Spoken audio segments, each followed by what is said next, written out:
I loved the outdoors. And so it was great fun up in the Adirondacks. We were fishing, we were water skiing, but we also had what's called a lake toy. And so my brother-in-law was spinning us around. We were laughing, fell off into the water. We'd get back on the boat, you'd go back out.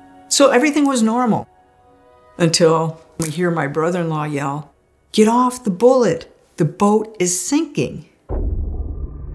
I looked down and the tow rope's wrapped around my leg. My brother-in-law can't see me because the bullet's in the way. I hear the engine start and I go, "Oh, this is gonna hurt." Next thing I know, I'm being dragged underwater. So I'm swallowing water this whole time.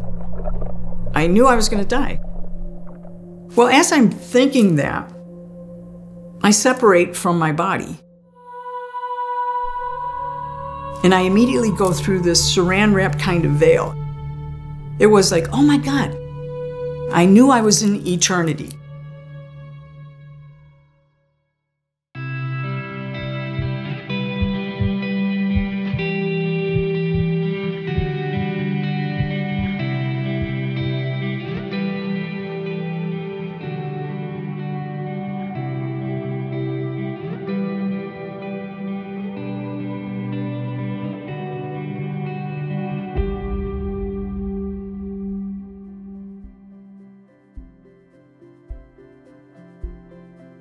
I'm Donna Rebadow.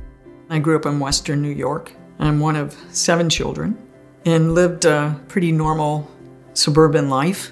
Didn't have a lot of close friends until I started playing sports in high school and realized, oh, this social thing can be kind of fun. I realized that I could be part of a team. And so I had some athletic abilities and I went down to Texas to play basketball at Wayland Baptist, but I also wanted to make sure that I would be employed because I saw the discrimination against women in lots of different arenas. So I thought, well, I'm gonna have a double major, have maybe 2 masters, I didn't know what I was gonna need to be employed. So that's what I started doing after college is I started working and going to school on my master's, and I have a master's degree in physical education and I have a master's degree in Oriental medicine and acupuncture. Ended up down in Phoenix, got hired in the community college system. So I was a professor for the last 30 years. I retired in 2015.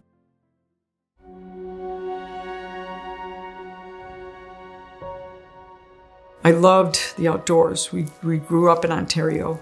And so my brother-in-law, his company had cabins up in the Adirondacks. You'd pick 2 weeks during the summer and your family got to have the cabin. So it was our week to have the cabin. And so it was great fun up in the Adirondacks. We were fishing, we were water skiing, but we also had what's called a lake toy. It's an inflatable raft with pontoons. And that could be dragged around the lake if you wanted, if you didn't want to go water skiing. So we've been doing that for, several years, and this was a regular, normal year. It was 1998. We'd been out early morning fishing. And we wanted to get out on the lake toy before lunch. So the people that got on the boat was my brother-in-law, his nephew, his nephew's baby, and my older sister and I were gonna get on the inflatable lake toy.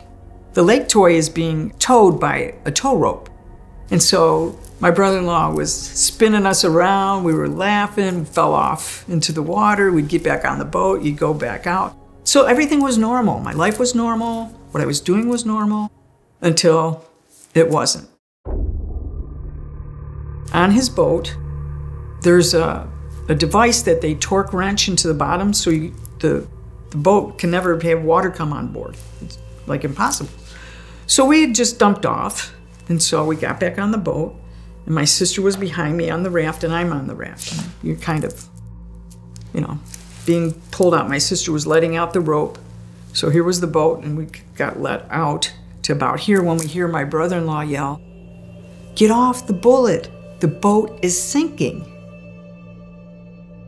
The boat sinking, that's impossible. But I looked behind me, and my sister threw the tow rope to the left. Now, tow ropes, they're nylon. They don't sink. They float on the water. So we had our life jackets on. And I looked over as we're going in the water to the right. So this is like boom, boom. We're in the water. The inflatable toy is in front of me. My sister's behind me. And I look down, and the tow rope's wrapped around my leg. And I said, that's impossible. There's no way this rope can be, I wonder if it's an optical illusion. Is it around my leg? And my brother-in-law can't see me because the bullet's in the way. I hear the engine start. Now it's twin-powered engine, a lot of power in that boat. And I go, oh, this is gonna hurt. And he takes off. Next thing I know, I know that tow rope is just heading out with the boat, and it strangled my leg to the bone. And when it did that, there was an explosion of pain in my head. You know, it was like, oh my God, this is really hurting. Next thing I know, I'm being drugged underwater. So it's the boat, the bullet, and myself. My sister's back there, and she says, I was watching my husband kill my sister because she knew they were turned toward the shore, and that's their focus, to get the boat in before it sinks and there's a baby on board. So I'm being drowned.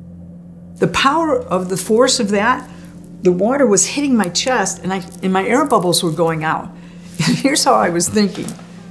I really could use that air. I really could use that. Oh my God.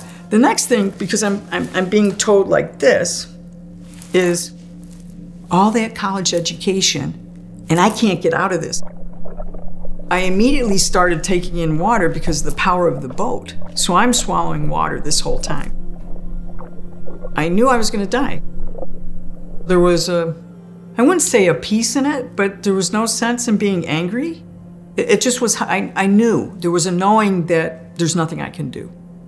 So since I was hanging out, I thought, well, where are they gonna have the funeral? Will they have it in Arizona? Will they have it in New York? How are they gonna do this? Well, as I'm thinking that, I separate from my body. And I immediately go through this saran wrap kind of veil. It was very thin, but it was something there. As I pop through, I go, oh, I'm dead. Oh, I brought my consciousness with me. Wow, that's pretty cool. Then it was like, oh my God, there's a difference between time and no time. I knew I was in eternity.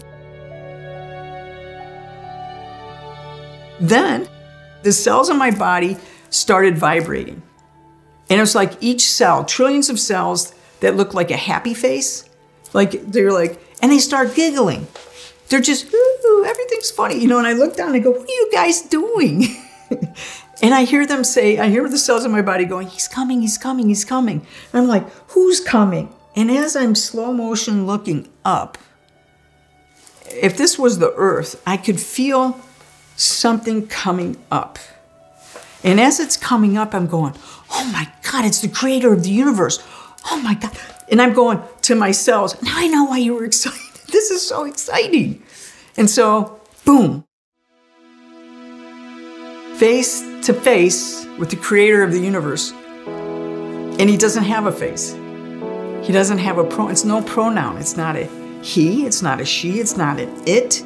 It is the creator of the universe, and all I can describe what it seemed to be was like the aurora borealis. It was this wavy, different colors, electric being.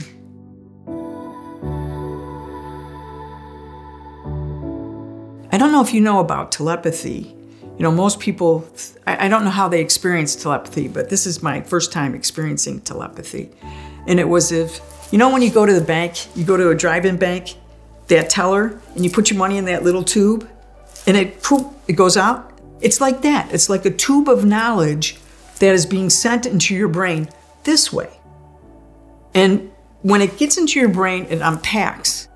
And so I was like, oh my God, this is really kind of cool. And as I'm having a thought, the creator of the universe is having the exact same thought. And it goes like this. Oh my God, the creator of the universe. And I hear back, I am the creator of the universe. And I'm like, oh my God, you know everything. As I hear, I know everything. So it was this beautiful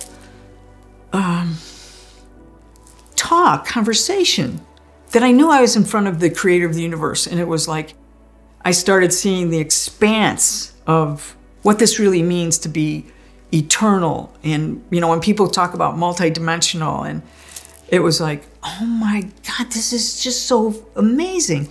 I started looking back to Earth going, oh, I hope they're going to be okay with me, you know, being dead and drowned. And as I was starting to look back, I hear this telepathic being, not God, say, don't worry. As soon as I heard that and I turned back, everything on Earth disappeared. All 3D, people I know, just its existence no longer occurred to me because I was so focused in the present moment of what was happening here. And I was like, you know everything. You know, I know everything.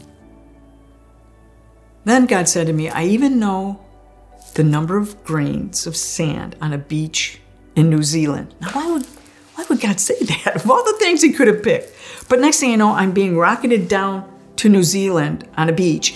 And my eye was right up against a grain, and I knew immediately how many grains of sand were on that beach. And then I rocket back up in front of God, and I'm just amazed at this. And he says, I even know the number of hairs on your head. And I was getting information through this telepathy through my head. It felt like this way. Then all of a sudden, love, the concept of love became palatable and was shooting through my body this way. So I don't have a body, but it's like I had a body. And I'm sitting there going, oh, now I know bliss, love and bliss. And the creator of the universe called me by my name. My name is not Donna. It's a name that God knew me as through the millennial, however long that is. And I was like, oh. And I was in this space that I never wanted to leave. I was moving through the universe and I'm getting knowledge about this is how this works, this is how this works. And I'm like, this is so cool. And we kind of came to a stop, it felt like, and I hear God say this. So, Donna, what would you like to do here? I never thought I would say this in a million years. So you can say, well, when I die, I'm going to ask God this. No, it did not happen. So I look at God and I said, well, God, since you made me, I give the choice to you. As soon as that happened, I immediately realized what I had just done. I gave away my choice. And some people go, well, no, that was your choice. Your choice was that. No, I said, I gave away knowing what was going to happen next. Okay, God, I give the choice to you. As soon as I realized what I had done and I can't undo it, I did this. Oh, shit. Then I said, oh, I just swore in front of God. And look at God and go, oh, shit. No, I'm sorry. You know, it's like, as I'm waiting for God to answer me, I heard this, and I don't know what being, so I have no idea. But it was like, when you go back, you will tell people how important choice is in their lives. And here's what choice means. It doesn't mean what am I going to have for dinner. It means every moment of your life, you are making choices in your thinking. How you think about people, how you think about the story. Someone tells you something that goes against your belief system, and you go, well, I don't really believe that, even if you don't say it. That's a choice. And how precious choice is to human beings. You know, we talk about free will, but this was like more than that. This is like every moment of choice. A lot of times people think if they're sitting in a coffee shop or something and they look over and they see someone and they have thoughts about that. Oh, look at that person, their coat doesn't match their shoes, or whatever it is you're thinking. You think just because you don't say it that it doesn't have an impact, but that's not true. There's an energy associated with that. I don't know how to explain that. Energy looks so different to me now. So I'm getting this lesson in surrender and choice while I'm waiting, and I'm kind of feel like I'm like this, And all of a sudden I become unhinged. And I feel like I'm falling back to earth, and I hear this. I swear I hear this. He says, "Good answer." Because I'm falling back and I hear, "Good answer." And I land inside my body. I snap back in my body and I realize my lungs are full of water.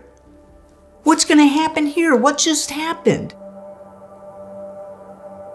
What happened was my brother-in-law is driving the boat and he feels a hand on his shoulder. No one's there. He turns around and he's like, "What?" But it made him stop the boat.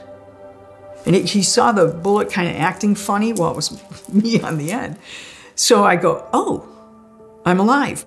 And I start swimming to the surface. So I put my hands like this. I felt human hands under my armpits. I thought it was my sister. And I looked down. I'm looking at the rope going, there's no way they're getting this rope out of my leg. As soon as I said that, the rope comes undone. I get up to the top. No one's there. And I feel like pounding on my back like I just started gallons of water. And my sister's, she must have looked like Superwoman swimming across the lake to get to me. And I looked down at my leg and I went, oh my God, it's in half. So I'm kind of holding on to my leg as my sister's swimming up and I'm yelling, "Don't look at my leg, don't look at my leg." What does she do? She looks at my leg and she starts screaming. And I started telling her, first aid, like, "Okay, Cindy, I'm gonna go into shock. So here's what you do. Make sure my legs are up here, but grab onto my leg and, do all this." So my brother-in-law gets another boat, but he was not in a hurry because he doesn't know what happened out on the lake. But when he comes out with the other boat, I do the same thing. "Don't look at my leg." And he looks at my leg. And he's gonna try to get in the water and get me on the boat. And I said, "No, if you get me on the boat, my leg will fall off. So just drag me back in. That's all I want you guys to do." So that's what we did. We got back on the dock. The ambulance came. Even in the ambulance, they started giving me electrolytes and treating it. Now, the lake was full of giardia, so I'd swallowed all of that. So when I got to the hospital, they were concerned about the swelling in my leg and they were concerned about the amount of water that I took in. So antibiotics and leg antibiotics, and pain pills. So I was only in the emergency room. They didn't take me overnight. They just basically said, "Go back to your cabin." So my brother-in-law, we drove back to the cabin and just iced it, antibiotics. That's all they told me. So the whole thing is miraculous. The fact that the boat was sinking when water can't get on it, that the tow rope that can't sink and is supposed to float didn't, and how it wrapped around my leg, how it got out of my leg. That was a series of impossible things. How did that happen? So I spent a lot of time going, how did that happen? How did I get there?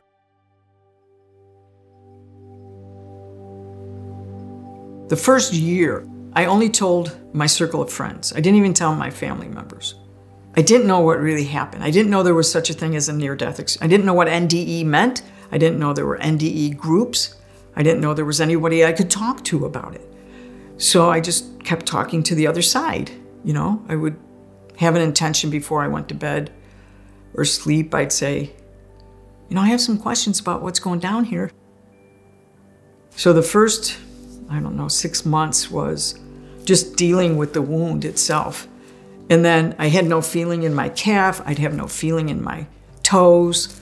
I would kind of drag my leg around, which is not really a good thing. A teacher, I'm used to walking around my classroom and I had to just sit there because I didn't want my students to see me dragging my leg around the classroom. So I have an acupuncture clinic. So after I teach school, I go to my acupuncture clinic. There's a bank right there.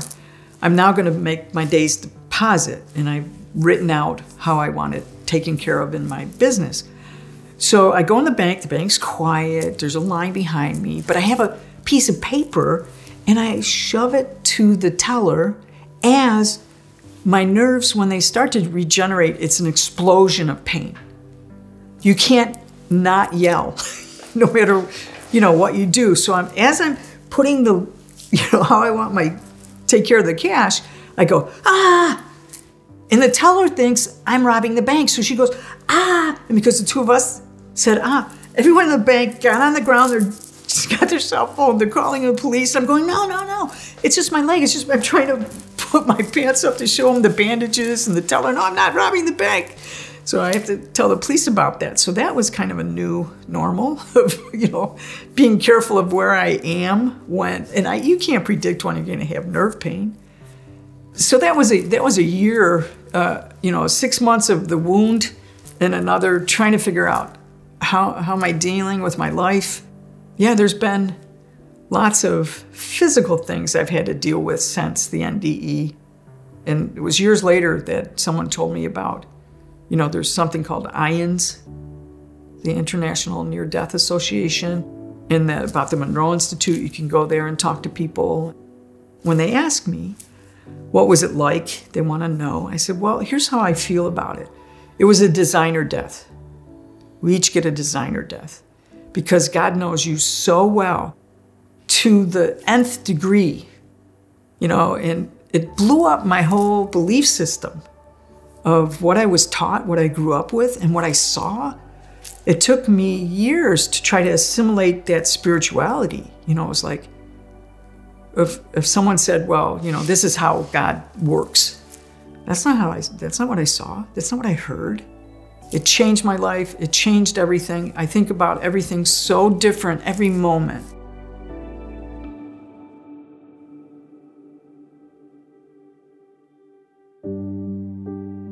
So I've loved deeply here. I know what that love is, and it's the most powerful force on earth. The love over there is a pure love, and it doesn't mean that you can't have pure love here. Like I said, it's very difficult, some of the concepts. The love of a husband or a wife or a child, or seeing the birth of your child, and you think that it's such bliss or it's not going to get better. It's 100 times better. I think, a love that I can't explain, but you would have to experience it, and I didn't expect that. So all you people that are watching that think it's the product of your brain, how do you explain that? How do you explain to me, because I know love here and I know love there. Every cell, every part of you that makes you who you are is bathed in this pure bliss of safety and security and love, and that you never want to leave. This is why when some people are given the choice, they say, I'm not coming back. If you listen to near-death stories, I was given a choice and there's no way I'm going back there. To be here is hard. This isn't heaven. This is a working planet. So you have to come to a belief system of how that fits or assimilates. How do you assimilate suffering in this? Some people call it a school, a hospital, a working planet, whatever you call this. This is not that. And what you bring there is what you're able to work through and work out in your own heart. You bring your heart there. You bring the essence of your heart and love there.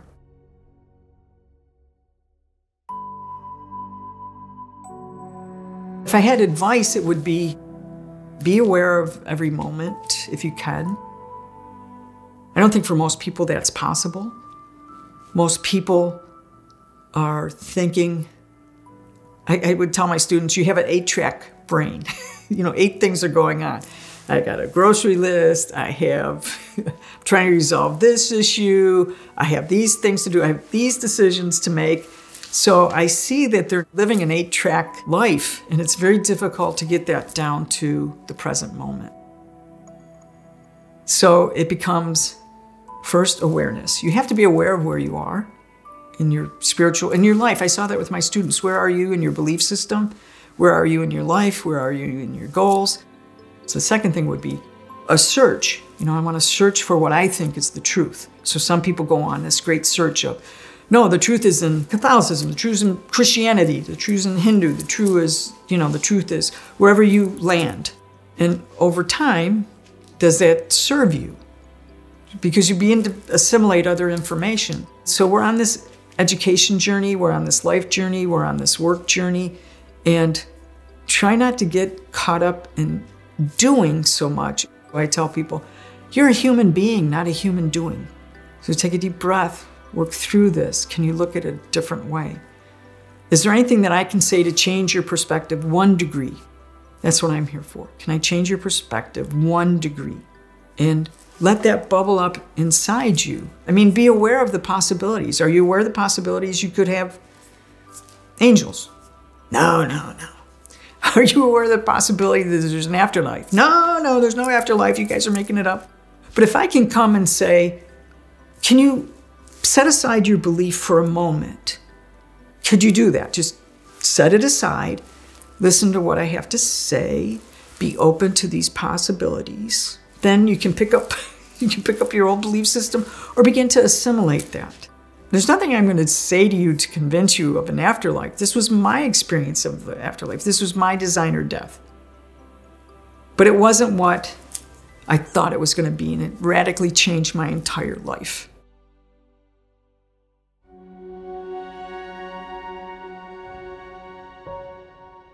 I wanted to make sure that I was living a full life. So I brought laptops to Chiapas, to the Mayan students. I brought humanitarian aid to the war-torn areas of Croatia.